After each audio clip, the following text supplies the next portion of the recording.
இது ரொம்ப அராஜகம். இது இன்னைக்கு இந்த படத்துக்கு நடந்தது வந்து மிகப்பெரிய கொடுமை. இது ஏங்க இவ்வளோ பெரிய தமிழ்நாட்டில் ஒரு 27 தேட்டர் ஒரு படத்தை கொடுக்குறாங்கன்னா எவ்வளோ பெரிய அயோக்கியத்தனாங்க அது. எவ்வளோ அதுக்கு போல் சென்னையில் எத்தனை 160 ஸ்க்ரீன் வச்சிருக்க பிவிஆர் வந்து ஒரு ஷோ கொடுக்கலங்க. நீ எங்கேருந்து இங்கே உள்ள பொருளாதாரத்தை சொல்கிறதுக்கு எங்கேருந்து வந்துட்டு நீ இங்கே எங்களுக்கு நீ பொருளாதாரம் நீ இடம் கொடுக்க மாட்டேன்னா நீ யாரும் ஓடாதுன்னு தீர்மானிக்க. ஓடாத படத்தை நான் உன்னை ஓட்ட சொல்ல. நீனும் வியாபாரி, நானும் வியாபாரி. ஓடுற படத்தை தான் ஓட்ட முடியும். நான் நீ இடம் கொடு முதல்ல. ஓடுதா ஓடலையான்னு மக்கள் தீர்மானிக்கணும். ஓடலைன்னா தூக்கு. ஓடாதுன்னு நீ முன்னாடி தீர்மானிக்க. நீ யாரு? ப்ரெஸ்ஸே இன்னைக்கு தான் நீங்கள் பார்த்துருக்கீங்க, படம் பார்த்துருக்கீங்க. அவன் படமே பார்க்காம இப்படி ஓடாதுன்னு தீர்மானிக்கிறான். நீ அப்போ நீ போட்ட படம்லாம் ஓடின படமா? அது தப்பு இல்லை. அப்போ நீ அடுத்த ஜென்ரேஷன் எப்படி படம் பண்ணுவான்? புது படங்கள் எப்படி வரும்? அப்போ நீங்கள் டிக்ளேர் பண்ணுங்க, நாங்கள் சின்ன படங்களுக்கு திரையரங்கு கொடுக்க மாட்டோம். முடிஞ்சு எடுக்க மாட்டான்ல. நீ வருஷத்துக்கு 12 படம் வரும். 12 படத்தை மட்டும் மாதம் ஒரு படத்தை போட்டு ஓட்டிட்டு போ.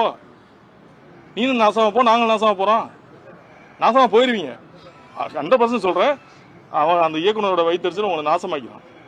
இதுக்கு எமெல்லாம் துரோகம் பண்ணானோ அவன் பூரா நாசமாக போயிடுவான். அவன் குடும்பம் விளங்காது. அண்ணே 1 மாதம் போராடிட்டு இருக்கேண்ணே. இன்னைக்கு இல்லைண்ணே, 1 மாதம் 12ஆம் தேதியே போட்டேன்.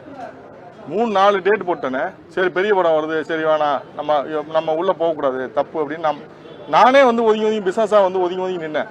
இந்த படத்தோட நம்ம காம்படிட்டராக போக முடியாது. இந்த 1ஆம் தேதி என்ன படம் நீங்கள் உங்களுக்கு தெரியும், ப்ரெஸ்ஸை பார்த்துருப்பீங்களே. என்ன படம் வந்திருக்கு? நீங்கள் புக் மை ஷோ, நான் என்ன படத்தையும் பேர் சொல்லி சொல்ல விரும்புகிறேன். புக் மை ஷோவில் இப்போ நீங்கள் ஓப்பன் பண்ணி பாருங்கள், எத்தனை படம் ஃபுல்லாக இருக்குன்னு பாருங்கள். நாளைக்கு கொடுக்க மாட்டான். நம்ம அவன்கிட்ட போய் என்ன பண்ண முடியுண்ணே? நான் போராடி பார்த்தாச்சுண்ணே, கொடுக்கலண்ணே. 27 ஷோ கொடுக்குறானே. ஃபோன் எடுக்கலண்ணே. காலிலேருந்து பிவிஆர் ஃபோன் எடுக்கல. அவன் நம்மளை வந்து தீண்டத்தகவனா பார்க்குறான். அவன் நீங்கள் இதுவே ஒரு தீண்டாமையில். நீங்கள் சின்ன படங்கள் கொடுக்க மாட்டேன், பெரிய படங்கள் கொடுக்க, இதுவே தீண்டாமையில். இந்த படம் சல்லியர்கள் வந்து எடுத்து ஒரு 3 இயர்ஸ் ஆச்சுங்க. இந்த படம் வந்து நான் பார்த்துட்டு இந்த படத்தை வெளியிடணும்னு என்னுடைய பர்சனல் ட்ரெஸ்ஸில் இந்த படத்தை எடுத்து நான் வந்து வெளியீட்டுக்காக முயற்சி பண்ணி இன்றைக்கி இந்த படம் வந்து உங்கள் முன்னே பார்வையிடப்பட்டிருக்கு. இது நான் வந்து ஒரு 3-4 முறை வந்து தேட்டர் போட்டு கேன்சல் பண்ணியிருக்கேன். அதாவது டேட் போட்டு சேஞ்ச் பண்ணியிருக்கேன். காரணம் என்னென்னா சரியான திரையரங்குகள் கிடைக்கலன்றதுனால கேன்சல் பண்ணியிருக்கேன். இப்போ கடைசியாக வந்து இந்த வாரம் வந்து எந்த படங்களும் பெரிய படங்கள் இல்லை, அடுத்த வாரம் ஜனநாயகன் பராசக்தி வருதுன்றதுக்காக இந்த வாரத்தை செலக்ட் பண்ணி இந்த வாரத்தில் இந்த படத்தை முயற்சி பண்ணி கொண்டு வந்திருக்கேன். இப்போ கடைசி லாஸ்ட் மினிட்ல என்னென்னா ஒரு வருத்தமான செய்தி, இந்த படம் நாளைக்கு திரையரங்களை கொண்டு வர முடியல. காரணம் என்னென்னா 27 தேட்டர் தான் கொடுத்துருக்காங்க. 27 ஸ்க்ரீன், அதாவது 27 ஷோ. ஓவரால் தமிழ்நாடு பூரா வந்து 27 ஷோ தான் இந்த படத்துக்கு கொடுத்துருக்காங்க. அதுக்கு என்ன காரணம் சொல்கிறாங்கன்னா, சின்ன படங்களுக்கு திரையரங்கள் வந்து கொடுக்க முடியாது, இவ்வளோ தான் கொடுக்கலாம் அப்படின்றது மாதிரி ஒரு காரணம். அதுவும் பர்டிகுலராக பிவிஆரில் வந்து ஒரு ஷோ கூட கொடுக்கல. பிவிஆர் வந்து இந்த மண்ணில் வந்து அவங்க ஒரு கார்பரேட் இங்கே பிஸ்னஸ் பண்ணுறாங்க. இந்த மண் சார்ந்த ஒரு படம், இதுக்கு வந்து அவங்க வந்து தேட்டர் கொடுக்க மாட்டேன், இது அந்த படம் கொடுக்க மாட்டேன்னு பர்டிகுலராக புறக்கணிக்கிறது ஏன்னு எங்களுக்கு தெரியல. எதனால் புறக்கணிக்கிறாங்க? இப்படி ஒரு படம் வேறு மாநிலங்களில் அந்த மண் சார்ந்து எடுத்த படத்துக்கு, இப்போ கர்நாடகாவிலே அந்த மண் சார்ந்து எடுத்த படத்துக்கு பிவிஆரில் ஷோ கொடுக்கலன்னு சொன்னால் என்ன நடக்கும்னு உங்களுக்கு பத்திரிகையாளர்களுக்கு தெரியும். பட் நம்மளுடைய பெருந்தன்மையை வந்து இவங்க முட்டாள்தனமாக நினைக்கிறாங்கன்னு நினைக்கிறேன். ஸோ இது வரைக்கும் நம்ம வந்து இப்போ நான் என்ன முடிவு எடுத்துட்டேன்னா, பரவாயில்ல நீ தேட்டர் கொடுக்க வேணாம், இந்த படம் போய் சேரணும். எங்கள் நோக்கம் வந்து இந்த படம் வந்து வெகுஜனங்கள்கிட்ட போய் சேரணும். அதுதான் எங்களுடைய நோக்கம். இதில் வந்து இது எனக்கு நான் எடுக்கும்போது தெரியும், வியாபார ரீதியாக வந்து எனக்கு பெருசாக கை கொடுக்காதுன்றது எனக்கு நல்லா தெரியும். தெரிஞ்சு தான் இந்த படத்தை வெளியிடுறேன். ஏன்னா பர்சனலாக எனக்கு கனெக்ட் ஆச்சு, இந்த படத்தை ரிலீஸ் பண்ணணுன்ற கட்டாயத்துக்காக நான் பண்ணேன். பட் இப்போ தேட்டர் கொடுக்கலன்னு போது நான் வருத்தப்படல. பரவாயில்ல, உங்களுடைய ஸ்டாண்ட் அதுதானே. ஏன்னா இங்கே இருக்க அமைப்புகள் அப்படி இருக்குது. தயாரிப்பாளர் சங்கம்னு ஒவ்வொரு டைம் வரும்போது ஒருத்தர் வர்றான், 1 கோடி 2 கோடி தூக்கிட்டு வர்றான். நான் தலைவராக நிற்கிறேன், செயலாளர் நிற்கிறேன், பொருளாளர் நிற்கிறேன். என்னடா கிழிச்சிங்கன்னா ஒன்றும் இது வரைக்கும் பதில் இல்லை. என்ன இது வரைக்கும் என்ன கிழிச்சிங்க, இனி என்ன கிழிக்க போறீங்கன்னா ஒரு பதில் இருக்காது, எவன்டே பதில் இருக்காது. ஆனால் அந்த 1 கோடியை தூக்கிட்டு வந்துடுவான். நான் எலெக்ஷன் நிற்கிறேன், நான் தலைவர் நிற்கிறேன், நான் செயலாளர் நிற்கிறேன், பொருளாளர் நிற்கிறேன். சரி வந்து என்ன கிழிக்க போற? இப்போ இது வரைக்கும் தான் என்ன கிழிச்சிருக்க? ஒரு படத்துக்கு தேட்டர் கூட வாங்க முடியாத நிலைமையில நம்ம இருக்கோம். என்ன கிழிச்சிருக்க? இதை விட கொடுமையான விஷயம், இன்னைக்கு காலையில் கோயம்புத்தூரில் ரகலபுரம்னு ஒரு படம் கருணாசன் நடிச்சு 2013 வந்த படம். அதில் கருணாசுக்கு வந்து ஏதோ டிஸ்ட்ரிபியூட்டர் இருக்குன்றாங்க, கருணாசனை பணம் கொடுக்க வேண்டியது இருக்குன்றாங்க. நான் இந்த படத்தை என் பேரில் அனௌன்ஸ் பண்ணி 3-4 மாதம் ஆச்சு. அவங்க என்னை கூப்பிட்டு பேசணும்னா பேசியிருக்கலாம். லாஸ்ட்டாக இன்னைக்கு 3 மணிக்கு அந்த டிஸ்ட்ரிபியூட்டர் அசோசியேஷன்லேருந்து அந்த டிஸ்ட்ரிபியூட்டர் அடிக்கிறார், குமார் சொல்லி ஒருத்தர் அடிக்கிறார். அடிச்சுட்டு சார் வந்து கருணாஸ் வந்து எனக்கு 7.5 லட்ச ரூபா கொடுக்கணும்னு சொல்கிறாரு. நான் சொல்கிறேன் கொடுக்க வேண்டியிருந்தால் வாங்கலாம், பட் தப்பு இல்லை, நான் கேட்குறேன். ஆனால் நீங்கள் வந்து அது எப்போ சொல்கிறீங்க? நான் வந்து இதை அனௌன்ஸ் பண்ணி எவ்வளோ நாள் ஆச்சு, நீங்கள் எப்போ நீங்கள் வந்து இது சொல்கிறீங்க? லாஸ்ட் மினிட்ல இன்னைக்கு நான் படம் ரிலீஸ் இந்த வேலையில பிஸியா இருப்பேன், நீ இப்ப கூட பஞ்சாயத்து பண்ணியிருந்தா நான் பஞ்சாயத்து உட்கார முடியுமா? இது தானே முன்னாடியே வந்து நாங்க வந்து அனௌன்ஸ் பண்றோம். நீ பிரச்சனைனா முன்னாடியே சொல்லணும்ல, சொன்னேன்னா உட்காந்து பேசி செட்டில் பண்ண போறோம். லாஸ்ட் மினிட்ல நீ இன்னைக்கு ஈவினிங் படம் நாளைக்கு ரிலீஸ் தெரிஞ்சு இன்னைக்கு ஈவினிங் கூப்பிட்டு உட்காரப்பியா நீ அப்படின்னு கேட்கும்போது, சரி அதையும் தாண்டி நான் என்ன பண்றேன், சரி இந்த பிரச்சனையை சார்ட் அவுட் பண்ணுவோம்னு சொல்லிட்டு நான் கருணாசன்கிட்ட பேசுறேன். கருணாசன்கிட்ட பேசும்போது கருணாசன் என்ன சொல்றாரு, அந்த பணத்தை கொடுத்துட்டாரு. ரமேஷ்னு ஒருத்தர் செட்டில் பண்ணி அக்ரிமெண்ட் வாங்கிட்டார், லெட்டர் வாங்கிட்டார். அந்த ரமேஷ் வந்து அவர் இன்னொருத்தர் கொடுக்கல, அவங்களுக்குள்ள 2 பேரும் பார்ட்னருக்குள்ள பிரச்சனை போல, அதுக்கு அந்த அந்த அந்த கோயம்புத்தூர் ஏரியாலே தேட்டர் கொடுக்கல. எவ்வளவு பெரிய ஐக்கியத்தனம் பாருங்க. நாங்க படம் ரிலீஸ் பண்றோம், ரிலீஸ் பண்ணா எங்களுக்கு 90 நாள் பொறுத்து பணம் கொடுக்குறாங்க. ஏன் நீ என்ன கடன் போடுற, காசு வாங்கிட்டு தானே போடுற, ஒரு வாரத்திலே பணம் கொடுக்க வேண்டியதானே? யார் ஏன் உங்களுக்கு 90 நாள் டைம் தேவைப்படுது தேட்டருக்கு? நாங்க வட்டிக்கு வாங்கி படம் பண்ணுவோம், நீ வாங்கி 90 நாளுக்கு டோல் பண்ணிக்கலாம். நீங்க எங்களுக்கு எத்தனை பேருக்கு நீங்க ஜிஎஸ்டி கொடுக்க வேண்டியது இருக்கு, எத்தனை பேருக்கு நீங்க டிடிஎஸ் பெண்டிங் வச்சிருக்கீங்க, நீங்க கொடுத்துருக்கீங்களா எல்லாருங்க? அப்ப நீங்க எங்களுக்கு வர வேண்டிய பணத்துக்கு மட்டும் நாங்க கொடுக்கணும்னு சொல்லி 2013 கொடுக்க வேண்டிய படத்துக்கு இன்னைக்கு வந்து நீ கோயம்புத்தூர்ல தேட்டர் கொடுக்க மாட்டேன், நீ நிப்பாட்டி வைக்கிற. எவ்வளவு ஐக்கியத்தனம் அது? ஒரு படத்தை, ஒரு சின்ன படத்தை வந்து அப்ப அந்த ப்ரமோஷன் பண்ண காசை யார் கொடுக்குறது? இதுக்கு இந்த அமைப்புகள் என்ன பதில் சொல்லும்? நான் வந்து முன்னாடியே அனௌன்ஸ் பண்ணாம இன்னைக்கு திடீர்னு அனௌன்ஸ் பண்ணியிருந்தேன்னா நீ செய்யறதுல நியாயம் இருக்கு. நான் முன்னாடியே அனௌன்ஸ் பண்ணிட்டேன், நீ முன்னாடியே என்கிட்ட கூப்பிட்டு சொல்லியிருக்கணும், உனக்கு பணம் வரணும்னா என்னை கூப்பிட்டு நீ சொல்லணும், இந்த மாதிரி பணம் கொடுக்கணும்னா நான் அதை பேசி சார்ட் அவுட் பண்ண போறேன். யாருக்கும் பணம் கொடுக்க வேண்டியது, யாரும் ஏமாற்ற வேண்டியது இல்லை. ஆனா அதுல ஒரு எத்திக்ஸ் இருக்குல்ல, நீ ஏன் கடைசி நிமிஷத்துல பஞ்சாயத்து வைக்கிற? அப்ப நீங்க உங்களுக்கு டிஸ்ட்ரிபியூட்டருக்கு யாருக்குமே பணம் வரணும்னா உடனே கூட பஞ்சாயத்து படத்தை நிப்பாட்டுவீங்க. தயாரிப்பாளருக்கு டிடிஎஸ் கொடுக்க மாட்டீங்க, ஜிஎஸ்டி கொடுக்க மாட்டீங்க, எதுவும் கொடுக்க மாட்டீங்க. எங்களுக்கு படம் ஓடின பணத்தை கூட 90 நாள் எடுத்துப்பீங்க. என்ன அது நியாயம்? அது தேட்டர் கொடுக்க மாட்டீங்க, சின்ன படங்கள்லாம் தேட்டர் கொடுக்க, சின்ன படங்கள் ஓடலைன்னா அப்புறம் எப்படி புதுசு ஆர்டிஸ்ட் வரும்? 10 ஆர்டிஸ்ட் வச்சு நீங்க படம் ஓட்டிடுவீங்களா? இப்ப இந்த படத்தில் நடிச்ச இந்த பையன் வந்து புது இயக்குனர், இவனுக்கான அறிமுகம்ன்றது எப்படி? இந்த படம் ஸ்கிரீன்ல வரும்போது தானே இவன் வெளியே தெரிய முடியும். இவன் இங்க ஒரு தமிழ் கலைஞன், இவன் ஒரு சராசரி குடும்பத்திலிருந்து வந்த ஒரு இயக்குனர், இவன் எப்படி இவனை தான் அடையாளப்படுத்திக்க முடியும்? இந்த படத்தில் நடிச்ச அந்த பொண்ணு வந்து ரீல்ஸ் போட்டு பிரபலமான பொண்ணு, அந்த சத்யாதேவின்ற பொண்ணு, அந்த பொண்ணு இந்த படத்தில் நல்லா நடிச்சு நீங்க பாத்துக்க. இந்த படம் நான் உங்களுக்கு போட்டது காரணமே இது தவறான படம் இல்ல, இது இந்த படத்துக்கு தேட்டர் கொடுக்கறதுக்கு தகுதி இல்லாத படம் நீங்க சொன்னீங்கன்னா நான் அதை ஒத்துக்கிட்டு நான் போயிடுவேன். இதுக்கு ஒரு ஸ்கிரீன் கூட கொடுக்க முடியாத அளவுக்கு தகுதி இல்லாத படமா இந்த படம்? என்ன அடிப்படையில் நீங்க வந்து நீங்க தேட்டர் பிடிக்கிறீங்க? இந்த வாரம் அப்படி நீங்க புக் மைஸ் ஓபன் பண்ணி பாருங்க, நீங்க பத்திரிகையாளர்களே நீங்க பாருங்க, அப்படி என்ன எல்லா படம் ஃபுல்லா போயிட்டு இருக்கு? எத்தனை சொல்ல எல்லா படம் போயிட்டு ஃபுல்லா போயிட்டு இருக்கு.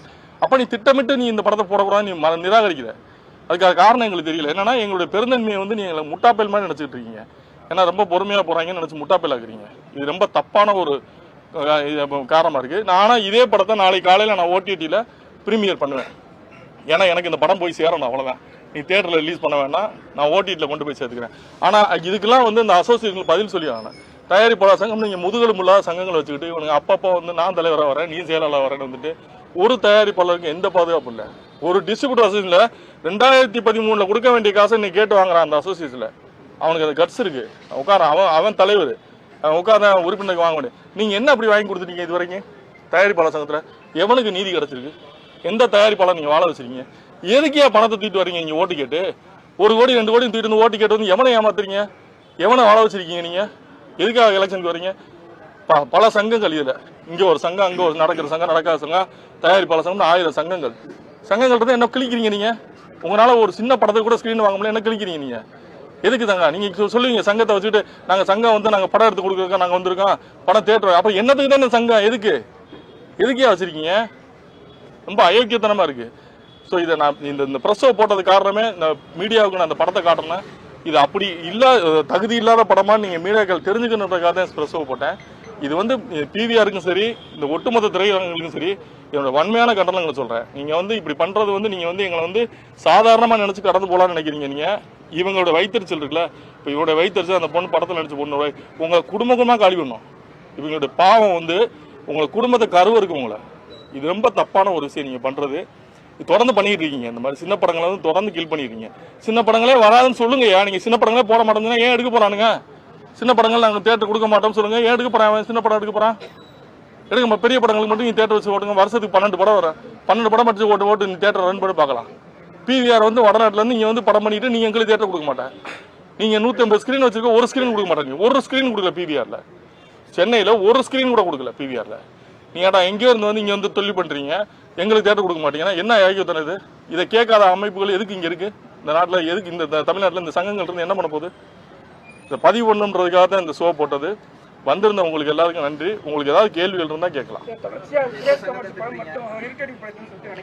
இல்ல அப்படி அதாவது எனக்கு வணங்கான்ல இந்த மாதிரி ஒரு அநியாயம் நடந்தது. நான் இப்போ வரைக்கும் பதிவு பண்ணல. நான் பதிவு பண்ணக்கூடாதுன்னு நான் நினைச்சேன். நான் அதுலயும் இதே பண்ணானுங்க.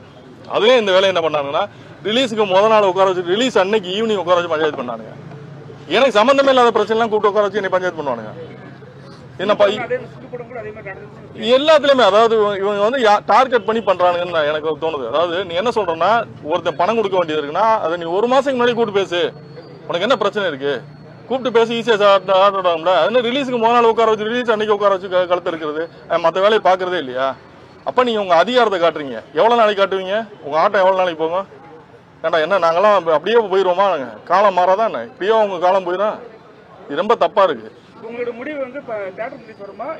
இல்ல நான் நாளைக்கு காலைல பிரீமியர் பண்றேன், ஓடிடில நாளைக்கு காலைல பிரீமியர் பண்றேன்.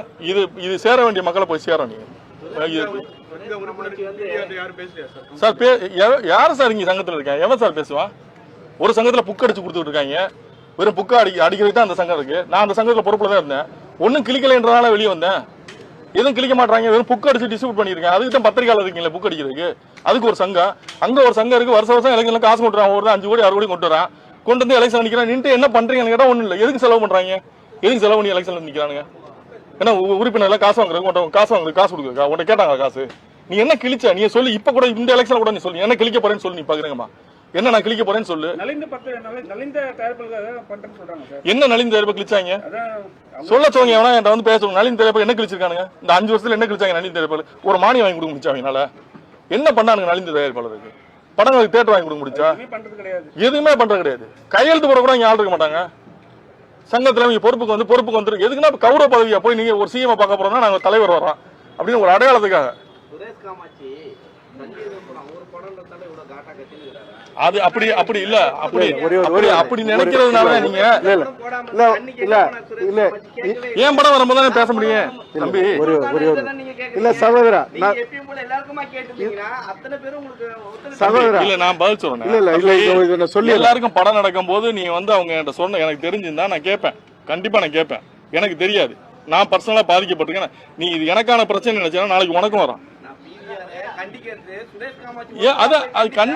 கண்டிக்கிற தம்பி. இப்ப நான் கண்டிக்கிறேன்னு வச்சுக்கேன். நான் கண்டிக்கிறேன்னா என்ன எல்லாரும் நான் பிவிஆர் எதிர்த்து பேசுறேன்னா பிவிஆர் வந்து நாளைக்கு எனக்கு தேட்டர் கொடுக்க மாட்டான், என்ன இது பண்ணுவான் அப்படின்னு சொல்லிட்டு இவங்க நினைச்சு பயந்துட்டு பேசல. யாரும் பேசுறதுக்கு பயப்படுறது.